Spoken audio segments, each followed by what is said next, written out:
Hello বন্ধুরা, কেমন আছেন সবাই? দেখতে পাচ্ছেন আজকে আমরা আসছি শিলিগুড়ি। আমার সাথে আছে নওয়াজ। তো বন্ধুরা, সকাল বাজতেছে 5:30। আমরা এখন বাড়ি থেকে বেরিয়ে পড়ছি।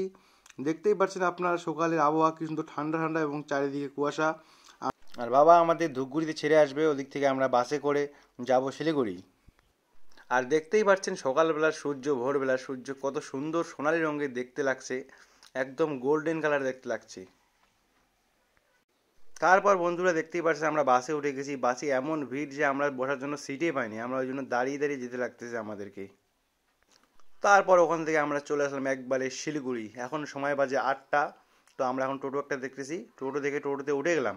এখন এখান থেকে যাব রানীডাঙ্গা। রানীডাঙ্গা আমার এক্সাম সেন্টার আছে ওখানে। রানীডাঙ্গায় যে এসএসবি ক্যাম্পটা আছে ঠিক তার অপোজিট সাইডে আছে আমার এক্সাম সেন্টার। তো দেখতেই পাচ্ছেন এখানকার শিলিগুড়ির ভিউ। তো আমাদের আজকে আছে ইংলিশ এক্সাম। আমি সায়েন্স করতেছি তো ওপেন স্কুল থেকে, ওই জন্য আমাদেরকে 5 দিন যেতে লাগবে পরীক্ষা দিতে। তো আজকে 2 দিন হলো, আরও আমাকে 3 দিন যেতে লাগবে। তো আজকে ভাবলাম একটা ব্লগ বানিয়ে নিই যাওয়ার পথে।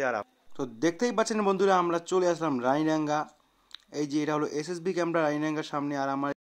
আর এই এসএসবি ক্যাম্পের ঠিক অপোজিট সাইডে আছে আমাদের এক্সাম সেন্টার। তো বন্ধুরা, ওখানে মোবাইল এলাও ছিল না, ওই জন্য আমি ওখানে ভিডিও করতে পারিনি। এখন আমি এক্সাম দিয়ে বের হয়ে গেলাম। দেখতে পাচ্ছেন আমরা টোটোতে উঠে পড়ছি, এখন যাচ্ছি নৌকারঘাট। তো বন্ধুরা, আজকের মিনি ব্লগটা আমরা এখানেই শেষ করতেছি। আমরা এখন বাসে উঠবো, নৌকারঘাট আর পৌঁছে গেছি। দেখতেই পাচ্ছেন বাসে উঠে গেলাম।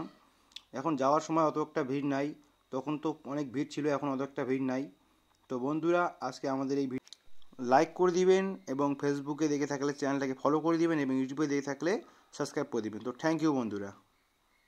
বন্ধুরা, আজকের মিনি ব্লগটা কেমন লাগলো কমেন্ট করে কিন্তু অবশ্যই জানাবেন।